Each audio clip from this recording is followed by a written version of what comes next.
Halo sahabat Rinai, ketemu lagi dengan saya, Norman Ismail.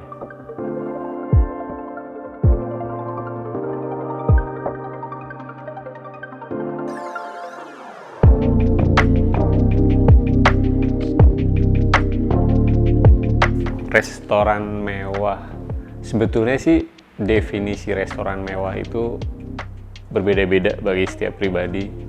Ada orang yang misalnya kita makan di fast food itu juga sudah sesuatu yang mewah. Kemudian ada juga yang hanya makan mie instan, itu adalah sesuatu yang mewah karena mereka dibatasi misalnya makan mie instan, jadi mie instan merupakan satu hal yang mewah. Kemudian makan mewah itu bisa juga dari ingredients yang sangat jarang misalnya. Nah contohnya saya pernah ya di satu negara lah ya, di Eropa tepatnya.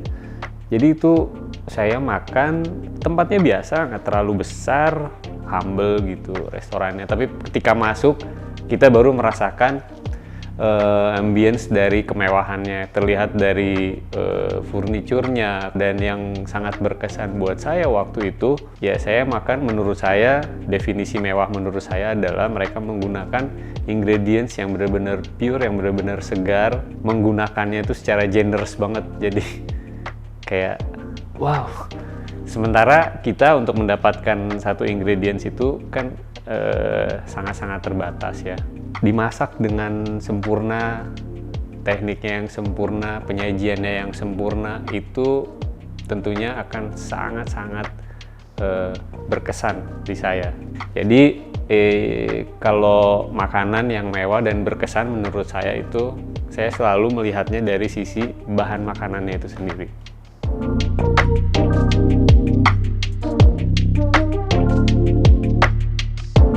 Apakah iya semua restoran mahal-mahal?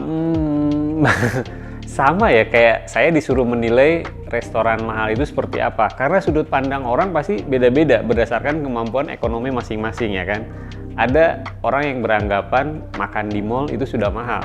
Ada yang beranggapan makan di mall itu emang udah makanan sehari-hari. Dia setiap hari lunch, dinner ya mungkin di mall, karena ya apalagi kaum urban kayak sekarang kan seperti itu ya, mereka nggak masak di rumah. Tapi bagi sebagian orang makan di mall itu kan mahal, nggak bisa juga mereka makan setiap hari sih. Tapi sekarang banyak juga orang-orang yang bikin bisnis restoran dengan kualitas bagus, mulai dari cita rasa, ambience restoran yang enak, tapi mereka jual dengan harga lebih affordable.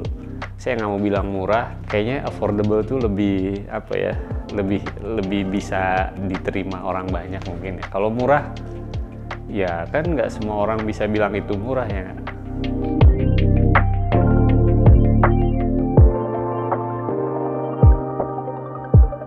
Biasanya sih kelihatan dari satu, kalau sekarang kan kita bisa ngintip restoran itu lewat sosial medianya ya.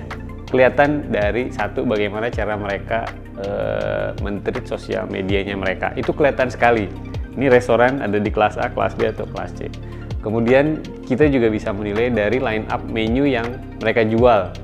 Pada saat kita datang kan kita bisa merasakan juga ya ambience.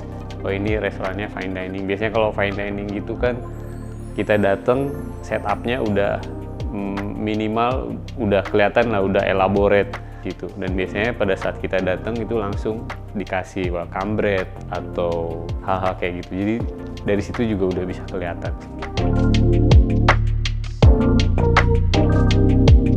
Sebenarnya nggak semua sih sekarang, biasanya kalau sedikit itu dia jual dalam set menu. Artinya restoran tersebut expect agar tamu itu bisa mencicipi dari mulai hidangan pembuka sampai dengan hidangan penutup. Ya, jadi kalau bayangkan kalau misalnya restoran itu menyajikan yang porsinya yang besar-besar, harus makan 5-6 courses dalam satu waktu makan. Karena yang biasanya menu-menu yang kecil-kecil gitu, biasanya itu dijualnya dalam set menu sih.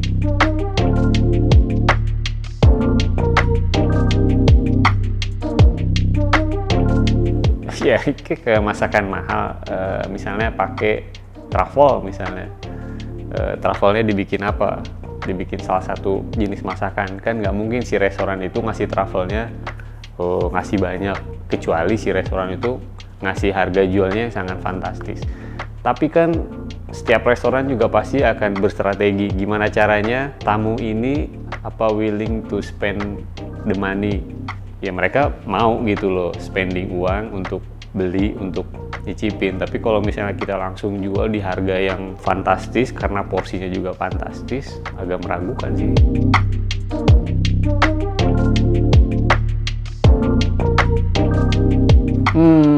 Pesannya belum tentu, kadang-kadang makan di rumah juga bisa mahal karena misalnya kita beli bahan yang mahal tapi kita nggak bisa ngolah, akhirnya gagal, harus beli lagi. Wah, lebih ribet ya. Jadi mendingan kita kalau misalnya kita ke restoran, jadi kita itu mulai bisa mengapresiasi karya dari seorang chef, dari seorang juru masak. Kita bisa menghargai atau mengapresiasi karya-karya dari chef di berbagai banyak restoran. Kan dengan seperti itu juga kita support, artinya support restoran itu, support chefnya, jadi lebih bisa berkarya. Karena saya tahu masak itu bukan hanya sekedar masak, karena di situ banyak sekali unsurnya. Jadi kalau bilang makan di restoran mahal, harus mulai belajar mengapresiasi, karena kita datang ke restoran tentunya dilayani dengan pelayanan yang paripurna, kita duduk dengan tempat dan ambience yang nyaman, kemudian kita juga mendapat sajian hidangan yang dibuat, yang diolah khusus oleh seorang chef yang tentunya itu melalui proses R&D yang cukup panjang.